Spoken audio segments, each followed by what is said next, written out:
જેતપુરમાં કારખાનામાં આગ લાગી હતી। ધોરાજી રોડના ખારચિયા ઉદ્યોગનગરમાં આવેલા રામેશ્વર એક્સપોર્ટ ઇન્ડિયા નામના કારખાનામાં રહેલ વિશાળ બોઇલરમાં આગ લાગી હતી। બોઇલરની ઓઇલનો પાઇપ અકસ્માત રીતે ફાટતા આગ લાગી હતી। આગ એટલી વિકરાળ હતી કે દૂર દૂર સુધી ધુમાડાના ગોટા દેખાયા હતા। આગ લાગતા નગરપાલિકા ફાયર ફાઇટરના 3 ગાડી ઘટનાસ્થળે પહોંચી હતી। રામેશ્વર એક્સપોર્ટ ઇન્ડિયા નામના કારખાનામાં આગ લાગતા અંદાજે 1 કરોડ રૂપિયાનું નુકસાન થયું છે। જે કેસની ગુજરાતી સાથે રાકેશ પીઠડિયા, જેતપુર।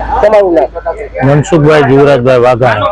મનસુખભાઈ, કારખાનામાં આગ લાગી, આગ કેમાં લાગી, આગ લાગવાનું કારણ બોઇલર ચાલુ હતું, બધું યુનિટ આખું, અને એમાં આકસ્મિક 8ની લાઈનનો પાઇપ હતો, જેમાં ઓઇલ સર્ક્યુલેટ થતું હોય, એ ઓઇલનો પાઇપ ફાટવાથી ઓઇલ લીકેજ થયું, અને એ ઓઇલનું ટેમ્પરેચર 220 ડિગ્રીની આસપાસ હોય, એટલે ઓક્સિજન ભળતા તરત એમાં આગ પકડી, જેના કારણે આખી ફેક્ટરીમાં ગણો તો મોસ્ટ ઓફ બોઇલર વિભાગ આખો બળીને પૂરો સંપૂર્ણ ખતમ થઈ ગયો। કેટલીક અંદાજે નુકસાની કેટલી થઈ છે, શેમાં નુકસાની છે? બોઇલર, એનું ઓઇલ અને બીજું બાજુમાં પડેલું કપડું, ટોટલ એબાઉટ 1 કરોડ રૂપિયાનું નુકસાન છે। આ બાબતે તમે ફાયર ફાઈટરની જાણ કરેલી? ફાયર ફાઈટરને રૂબરૂ જવું પડ્યું, ફોન તો લાગ્યો નહીં, એટલે રૂબરૂ જઈને એને લઈ આવ્યા, અને 4, 5 કે 6 ફાયર ફાઈટર ટોટલ વપરાણા અત્યાર સુધીમાં। ત્યારે અત્યારે થોડીક આગ કાબુમાં કંટ્રોલ થઈ છે।